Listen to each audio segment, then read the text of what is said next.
پھر اللہ تعالیٰ فرماتے ہیں ان الذین، بے شک وہ لوگ ارتدو، جو پھر گئے،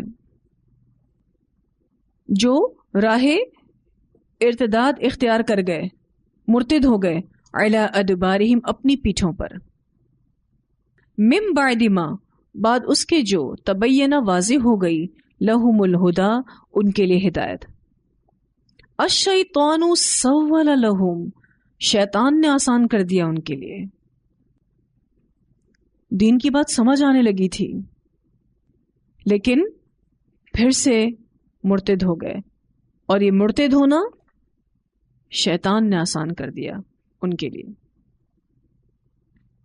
سولہ کا جو لفظ ہے یہ آپ نے سورہ یوسف میں پڑھا تھا، اب یہ دوبارہ یہاں آیا ہے. اس کا معنی ہوتا ہے نفس کا کسی چیز کو مزین کرنا. شیطان نے وہ برے اعمال ان کو خوبصورت بنا کے دکھائے، اور جب کسی بھی غلط چیز پر آپ اپنی ذات کو آمادہ کر لیتے ہیں نا تو آپ کر جاتے ہیں اس کو. مثلا غیبت کو ہی لے لیں، سب کو پتہ ہے غیبت جو ہے وہ بہت بڑا گناہ ہے، لیکن کب کر جاتا ہے انسان؟ جب وہ اس غیبت کے لیے اپنے نفس کو آمادہ کر لیتا ہے. اس کو وہ غیبت کا کبیرہ گناہ اس وقت ٹھیک لگ رہا ہوتا ہے، تبھی وہ کر جاتا ہے اس کو. تو یہاں پر الشیطان سول لہم کو سمجھنے کی ضرورت ہے کہ کیسے اس نے آسان کیا شیطان نے ہمارے لیے، کیسے اس نے ہمیں منا لیا اس غلط کام کو کرنے کے لیے. کہیں نہ کہیں یہ رغبت ہمارے اندر بھی ہوتی ہے. اس شیطان کو ہم پر عمل کروانے کی دسترس نہیں دی گئی، صرف اور صرف وہ ہمیں کسی بھی برے عمل کو خوبصورت بنا کر دکھاتا ہے کہ کر لو، کیا ہو گیا، تم ایک اکیلے تو نہیں ہو کرنے والے، بہت لوگ کر رہے ہیں، اللہ ان کو بھی تو معاف کرے گا نا، تو تم کو بھی کر دے گا. اور ایک مرتبہ کرنے سے کچھ نہیں ہوتا. اور تم غیبت تھوڑی نہ کر رہے ہو، تم تو اصلاح چاہتے ہو. اصلاح برائے فساد کرواتا ہے. وَأَمْلَى لَهُمْ، اور امیدیں دلائیں ان کو. جہاں شیطان نے وہ برا عمل آسان کیا وہاں ان کو امیدیں بھی دلائیں. املا کہتے ہیں لمبی اور جھوٹی امیدوں کو. اس بات کو آپ یوں سمجھیں کہ شیطان نے دنیا کی محبت اور اس کی تیاری میں اتنا لگا دیا کہ آخرت کے لیے وقت نہیں بچا. لمبی امیدوں میں اتنا ڈالا، ابھی پہلے دنیا کا یہ والا کام کر لو، ابھی یہ والا کام کر لو، پھر بعد میں قرآن پڑھ لینا. قرآن کے لیے تو ساری زندگی پڑھی ہے، بڑھاپا بھی پڑھا ہے، جب بوڑھے ہو جاؤ گے تو کیا کام ہے، اس وقت قرآن پڑھ لینا. وہ لمبی امیدوں میں اور جھوٹی امیدوں میں. جھوٹی اس لیے کہا گیا کہ کس کو کیا پتا ہے وہ کتنا جیے گا. دنیا کے لیے اگر ہم کوششیں کر رہے ہیں، ہمیں پتا ہے اس دنیا کو ہم اویل کر بھی سکیں گے یا نہیں، ہمیں تو نہیں پتا اس چیز کا. تو اس نے لمبی اور جھوٹی امیدیں دلائیں کہ تھوڑا یہ والا کام پہلے، تھوڑے بچے بڑے ہو جائیں، پھر بچوں کی شادیاں ہو جائیں، پھر ان کے بچے ہو جائیں، پھر یہ اور پھر وہ، پھر وہی قبر میں پیر چلا گیا. اور یہاں بات منافقین کی ہو رہی ہے، تو منافقت کی اصل وجہ دنیا کی محبت سامنے آ گئی ہے. وَأَمْلَى لَهُمْ، یہ دنیا میں پڑ گئے، لمبی لمبی امیدوں میں چلے گئے. آج اگر آپ کسی سے دنیا کا پلان پوچھیں نا، وہ آپ کو ایک لمبی لسٹ دے دیں گے. ابھی تو ہم یہ کر رہے ہیں، پھر ہم نے یہ کرنا ہے، پھر اس کے بعد یہ والی ڈگری حاصل کرنی ہے، پھر اس کے بعد یہ، اور پھر اس کے بعد یہ. دین کیا؟ نماز پڑھ لیتے ہیں، بس تھوڑا بہت قرآن پڑھ لیتے ہیں، اور پتہ نہیں کس طرح سے قرآن پڑھتے ہیں کہ زندگیاں بدلتی نہیں. اگر قرآن میں تدبر ہوتا تو زندگی نے تو بدل جانا تھا، جیسے کہ صحابہ کرام بدل گئے. کیسے چینج ہو گئے، کیا تھے اور کیا بن گئے. آج ہم اپنی زندگی کو دیکھیں، جو بھی روحانیت کے ساتھ قرآن لے رہے، کیا اس کی زندگی میں تبدیلی نہیں آئی ہے؟ آئی ہے نا تبدیلی. جب قرآن پر صحیح معنوں میں غور و فکر کرتے ہیں تو ایک پازیٹیولی اگر ہم اس کو لیں کہ ایک ماحول میں آپ جڑے، قرآن کو اپنی وسعت کے مطابق ابھی سمجھ کے پڑھ رہے ہیں، جتنا پڑھ سکتے ہیں، جتنا سمجھ سک رہے ہیں ابھی، اس کے مطابق آپ عمل کرنے کی کوشش کرتے ہیں، تو کس طریقے سے زندگی میں چینج آتا ہے. اور اگر یہ نہ ہوتا تو اس سے پہلے کی زندگی کیا تھی؟ تو یہ شیطان نے کہہ دیا کہ ٹھیک ہے ابھی تو بہت ٹائم پڑا ہے. اور کتنے لوگ اس بات میں آ جاتے ہیں. ذالکا یہ بوجہ، اب اللہ تعالیٰ وجہ بتا رہے ہیں. ذالکا جو ہے اس سے ضلال مراد ہے، یہ بھٹکنا. شیطان کو کیسے موقع مل گیا اس انسان کو بھٹکانے کا؟ بِأَنَّهُمْ بوجہ اس کے کہ بے شک وہ قولو کہتے ہیں للذین ان لوگوں کے لیے کریہو جنہوں نے ناپسند کیا ما نزل اللہ اس چیز کو جو نازل کیا اللہ نے. کہنے والے منافقین ہیں. قولو وہ کہتے ہیں یعنی منافقین کہتے ہیں للذین ان لوگوں کے لیے. یہاں سے مراد مشرکین اور کافرین ہیں اور اہل کتاب ہیں، اہل مکہ ہیں.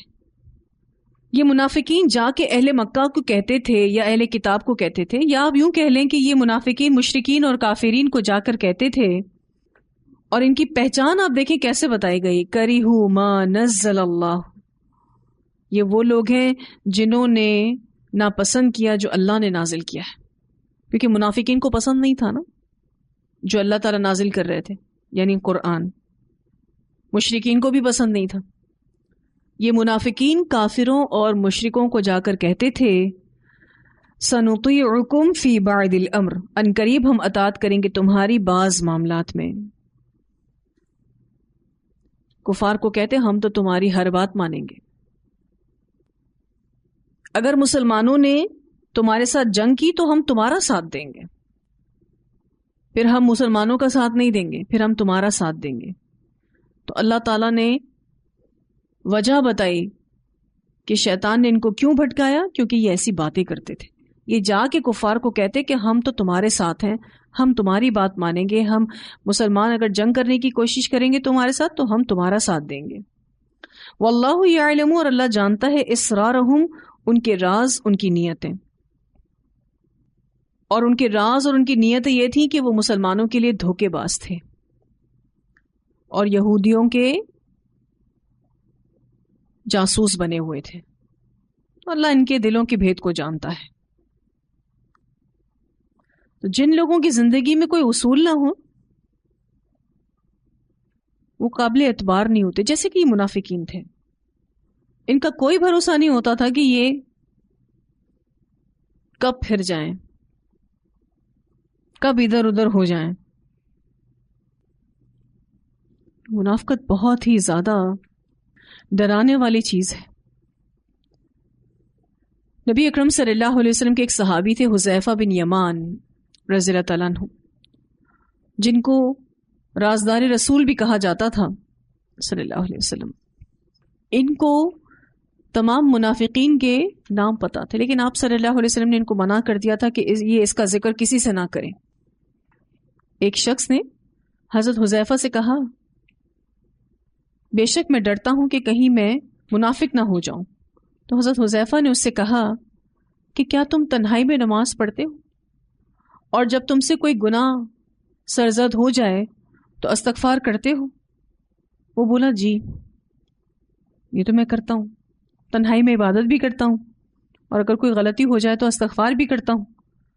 تو حضرت حذیفہ کہتے ہیں جاؤ تمہیں اللہ نے منافق نہیں بنایا، تم منافق نہیں ہو، کیونکہ منافق ایسا نہیں ہوتا.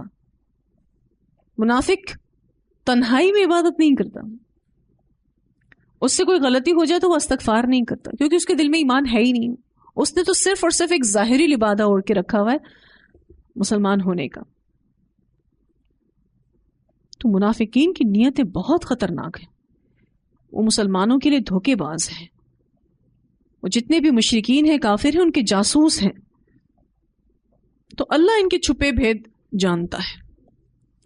فکیفہ تو کس طرح اذا جب توفتہم الملائکہ فوت کریں گے ان کو فرشتے، یا ضربون ماریں گے وجوہہم ان کے چہروں کو، وادبارہم اور ان کی پیٹھوں کو.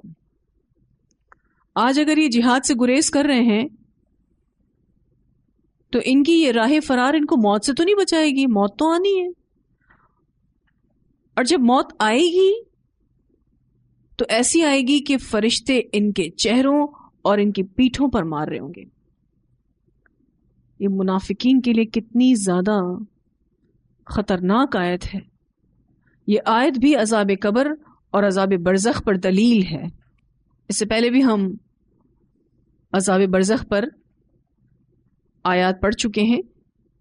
ذالک یہ یعنی یہ مار، فرشتوں کی مار، بِأَنَّهُمْ بوجہ اس کے کہ بے شک وہ اتبعوا انہوں نے پیروی کی، ما اسخط اس کی جس نے غصہ دلایا اللہ کو.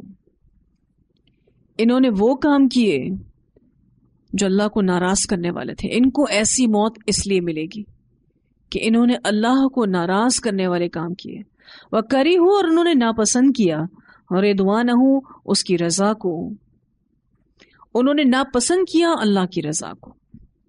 فَأَحْبَطَ أَعْمَالَهُمْ تو اس نے ضائع کر دیے ان کے اعمال. پھر وہی بات آ رہی کہ اللہ نے ان کے اعمال کو ضائع کر دیا.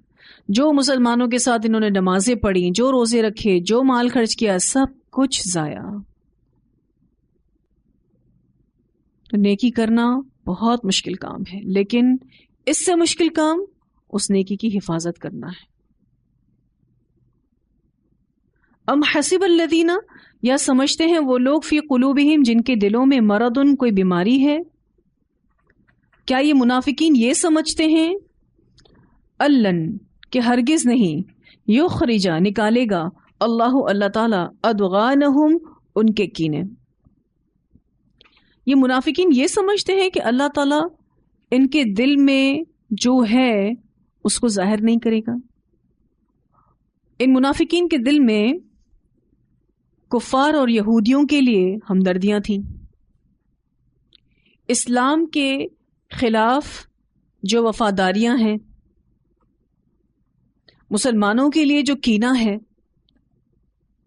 کیا اللہ ان سب کو باہر نہیں نکالے گا؟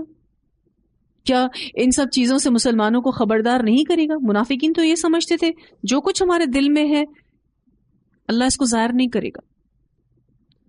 لیکن اللہ تعالی مختلف طریقوں سے دل کی حالتیں جو دین والوں کے لیے ہوتی ہیں اس کو باہر نکلواتے ہیں. جو کسی منافق کے دل میں ہوتا ہے اس کو منہ پر لے کر آتے ہیں. جو ان منافقین کے دل میں کفار کے لیے ہمدردیاں ہیں، اسلام کے خلاف جو باتیں ہیں، مسلمانوں کے خلاف جو باتیں ہیں، اللہ ان سب باتوں سے مسلمانوں کو خبردار ضرور کرے گا. ادغانہم کا جو لفظ ہے ضاد غین نون سے ہے، چھپے ہوئے کینے کو کہتے ہیں. ایسی ناراضگی کو کہتے ہیں جسے انسان دل سے نہ نکالے. اللہ تعالیٰ تو یہ باتیں ضرور باہر لائے گا، منافقوں کی منافقت کو ضرور کھولے گا. اس سے ایک بات تو یہ ضرور سیکھنے کو ملتی ہے کہ ہم سب کو اپنے دل صاف رکھنے چاہیے تاکہ ہم دنیا اور آخرت دونوں کی رسوائیوں سے بچیں. ورنہ اللہ تعالیٰ ایسے حالات پیدا کرے گا کہ جو بھی ہمارے دل کے اندر گندگی ہے نا، کینہ ہے، بغض ہے، حسد ہے، اگر کسی کے لیے، وہ زبان پر اللہ ضرور لے کر آئے گا. اس میں ہوتا یہ کہ انسان ذرا سا غافل ہوتا ہے اور اس کے منہ سے چھپا ہوا کینہ باہر آتا ہے. ذرا غافل ہوتا ہے کہ غلط قسم کی بات منہ سے نکلتی ہے. جو دل میں ہوتا ہے نا، اللہ اس کو باہر لانے پر قادر ہے. اسی لیے دل کو تو صاف ہی رکھیں، ہر کسی کے لیے دل کو صاف رکھیں، کیونکہ دلوں میں موجود کینہ دنیا اور آخرت دونوں میں رسوائی کا سبب ہے. مثلا اگر آپ کسی کے لیے خیر خواہ ہیں تو آپ کے منہ سے، آپ کے عمل سے خیر خواہی نکلے گی. لیکن اگر کسی کے دل میں کینہ بھرا ہوا ہے، بغض بھرا ہوا ہے، حسد بھرا ہوا ہے کسی کے لیے، تو وہ بھی نکل کے سامنے آئے گا. یعنی کسی کے لیے اگر دل میں محبت ہے تو وہ بھی نہیں چھپے گی، اور اگر کسی کے لیے دل میں نفرت ہے تو وہ بھی نہیں چھپے گی. ایک دن ایسا آتا ہے کہ اللہ تعالیٰ اس کو باہر نکلواتے ہیں، ایسے حالات میں مبتلا کرتے ہیں کہ انسان اپنے منہ سے وہ باتیں نکالتا ہے. وَلَوْ نَشَاءُ اور اگر ہم چاہیں، اللہ تعالیٰ کہتے ہیں اگر ہم چاہیں، لَأَرَيْنَاكَهُمْ البتہ دکھا دیں ہم تجھ کو انہیں. ہم چاہیں تو آپ صلی اللہ علیہ وسلم کو بتا دیں کہ مجلس میں کون کون ایسا ہے. اللہ تعالیٰ نبی اکرم صلی اللہ علیہ وسلم کو اتنی نور فراست دے دیں، اتنی سمجھداری دے دیں کہ وہ اپنی مجلس میں بیٹھے ہوئے منافقین کو پہچان سکتے تھے. فَلَا عَرَفْتَهُمْ، پھر البتہ پہچان لو تم ان کو، بِسِیمَاهُمْ، ان کے چہروں سے. کن کو پہچان لو؟ ان کے چہروں سے، منافقین کو. چہروں سے بھی معلوم ہوتا ہے سب کچھ. مثلا اگر آپ کے دل میں کسی کے لیے محبت ہے تو آپ کا چہرہ اس کو بتائے گا. چہروں سے بھی پتہ چلتا ہے. چہرے دل کے عکاس ہوتے ہیں. جو دل میں ہے چہرے پر آئے گا. کسی کے لیے عزت ہے، احترام ہے، چہرے پر آئے گا. کسی کے لیے محبت ہے، چہرے پر آئے گی. نفرت ہے، وہ بھی چہرے پر آئے گی. بغض ہے، اختلاف ہے، چہرے پر آئے گا. فیس ایکسپریشنز جو ہوتے ہیں نا، وہ بتاتے ہیں. اسی لیے چہرے دل کے عکاس ہوتے ہیں. چہرے دل کی کتاب ہیں. آپ دیکھیں کچھ لوگ ماہر ہوتے ہیں چہرے پڑھنے میں. چہرے پڑھ لیتے ہیں، آنکھیں پڑھ لیتے ہیں. دراصل کیا پڑھ رہے ہوتے ہیں؟ وہ دل کے اندر جو فیلنگز ہیں نا، اس کو پڑھ رہے ہوتے ہیں. کوئی اداس ہوتا ہے تو اس کا چہرہ بتاتا ہے، کوئی خوش ہوتا ہے تو اس کا چہرہ بتاتا ہے. تو چہرے دل کے عکاس ہوتے ہیں. وَلَا تَعْرِفَنَّهُمْ، اور البتہ تم ضرور پہچان لو گے انہیں، فی لحن القول، کلام کے اسلوب سے.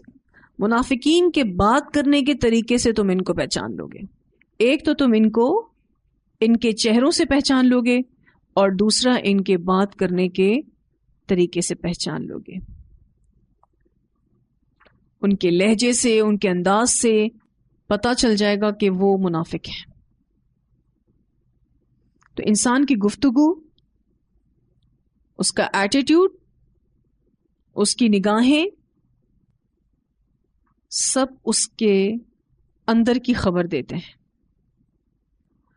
لحن القول سے مراد یہاں پر مصنوعی اور کھوکھلی باتیں، وہ باتیں جو دل سے نہ کہی گئی ہوں. کیونکہ مومن جب بات کرتا ہے تو اس کی بات سنجیدگی اور پختگی پر مبنی ہوتی ہے. لیکن جب منافق بات کرتا ہے تو اس کی بات میں مصنوعی پن اور کھوکھلا پن ہوتا ہے. ایسا لگتا ہے جیسے اس نے وہ بات دل سے نہیں کہی ہے. تو رسول اللہ صلی اللہ علیہ وسلم کو اتنا نور فراست اللہ تعالیٰ دے دیں گے کہ آپ ان کے لب و لہجے اور انداز گفتگو سے یہ معلوم کر لیں گے کہ یہ منافق ہیں. اس کے برعکس مومنین جو بالکل سادہ ہوتے ہیں، جن کی باتیں سنجیدہ ہوتی ہیں، ان کو بھی آپ الگ سے پہچان لیں گے. حضرت عثمان رضی اللہ تعالیٰ عنہ لحن القول کے بارے میں کہتے ہیں کہ جو شخص اپنے دل میں چھپاتا ہے تو اللہ اس کو اس کے چہرے سے اور سبقت لسانی سے ظاہر کر دیتا ہے. یعنی دوران گفتگو اس سے ایسے کلمات نکلتے ہیں جس سے اس کا دلی راز کھل جاتا ہے. انسان جس کو دل میں چھپاتا ہے وہ ظاہر ہو ہی جاتا ہے. یہ بات حقیقت ہے کہ انسان کی گفتگو، اس کی حرکات اور سکنات، یعنی اس کا ایٹیٹیوڈ، اس کی نگاہوں کا اندازہ سب بتا دیتا ہے کہ وہ منافق ہے یا مومن ہے. واللہ یعلم، اور اللہ جانتا ہے، اعمالکم، تمہارے اعمال کو. اللہ تو تمہارے اعمال کو جانتا ہی ہے، اس کو تو سبھی خبر ہے، بس وہ لوگوں پر ظاہر کرتا ہے. وَلَنَبْلُوَنَّكُمْ، اور البتہ ہم ضرور آزمائیں گے تم کو، حتیٰ یہاں تک کہ نعلم المجاہدین، ہم جان لیں مجاہدوں کو، منکم، تم میں سے، والصابرین، اور صبر کرنے والوں کو. نعلم یہاں پر جو لفظ استعمال ہوا ہے کہ اللہ تعالیٰ کہتے ہیں ہم جان لیں، تو اللہ تعالیٰ کو تو ہر چیز کی خبر ہے، اللہ ہر چیز کو جاننے والا ہے. اللہ جب اس طرح کا الفاظ استعمال کرتے ہیں تو اس سے مراد وہ علم ہے جس کا تعلق رسول اللہ صلی اللہ علیہ وسلم اور مسلمانوں کے دیکھنے سے ہے. یعنی اللہ تعالیٰ خود تو جانتے ہیں، لیکن آزمائش میں مبتلا کر کے لوگوں پر ظاہر کرتے ہیں کسی بھی شخص کے ایمان کو، کسی بھی شخص کے نفاق کو، کسی بھی شخص کے کفر کو. تو جب اس طرح کا الفاظ اللہ تعالیٰ استعمال کرتے ہیں تو مراد وہ علم ہے جس کا تعلق رسول اللہ صلی اللہ علیہ وسلم اور مسلمانوں کے دیکھنے سے ہو، یعنی ان کے مشاہدے میں اللہ تعالیٰ لانا چاہتے ہیں. بار بار امتحان لیتے ہیں تاکہ دلوں کے راز باہر آئیں. اللہ ایسی سچویشن میں ٹریپ کرتے ہیں تاکہ حقیقت کھل کر سامنے آ جائے. ساری چیزوں پر آزمائش ہوتی ہے، جہاد پر، انفاق فی سبیل اللہ پر، ایمان پر، سب چیزوں پر آزمائش ہوتی ہے. اور پھر یہ دیکھا جاتا ہے کون مخلص ہے اور کون منافق ہے. یہ آزمائشیں تو، یہ امتحان تو چلتے ہی رہیں گے. وَنَبْلُوَ اور ہم آزما لیں اخبارکم تمہاری خبروں کو،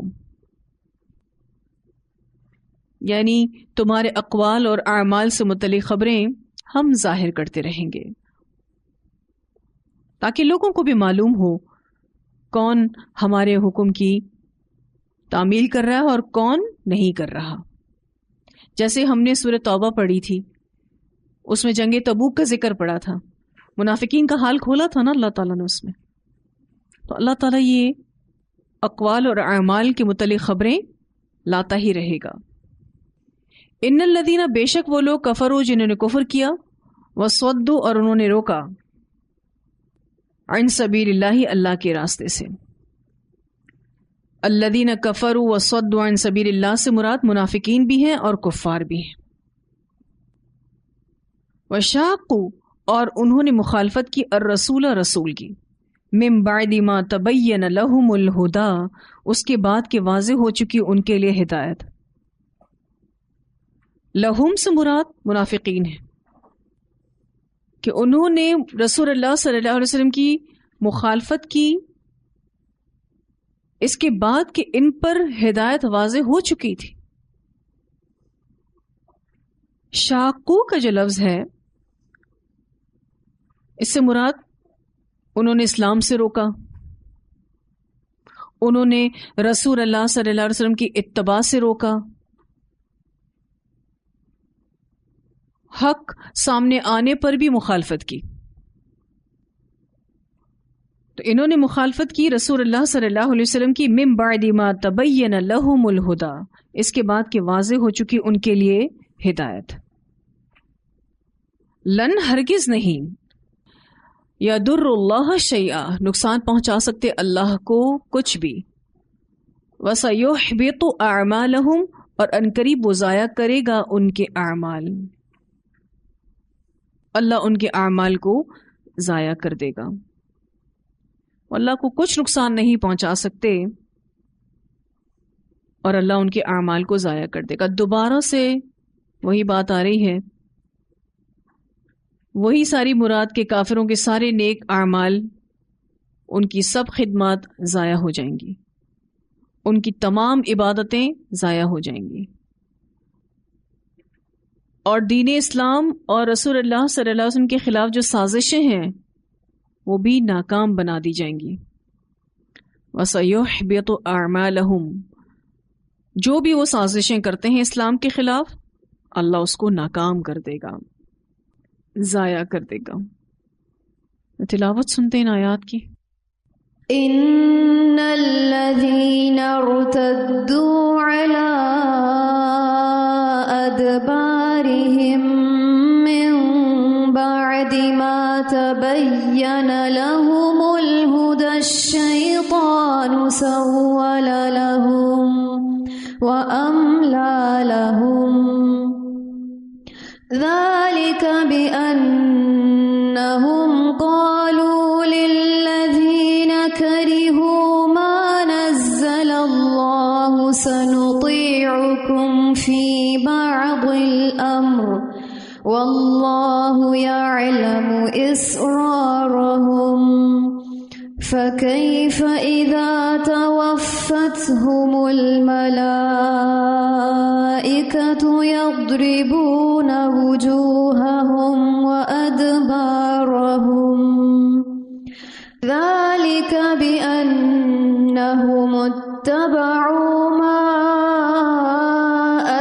سخط الله وكرهوا رضوانه فأحبط أعمالهم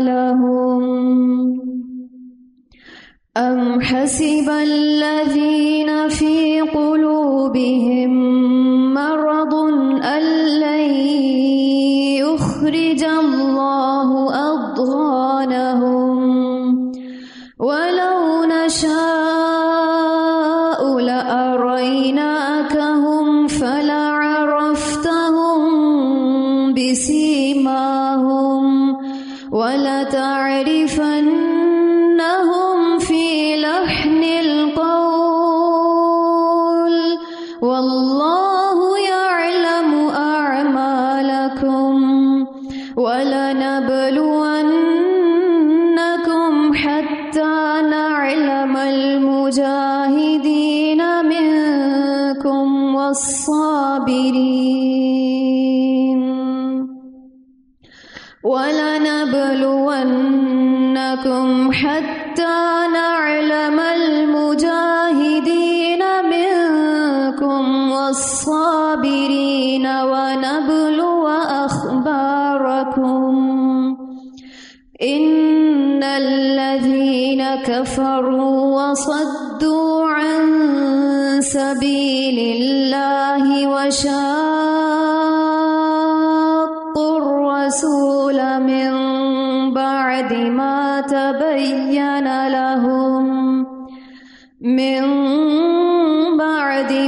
تبين لهم الهدى لن يضروا الله شيئا وسيحبط أعمالهم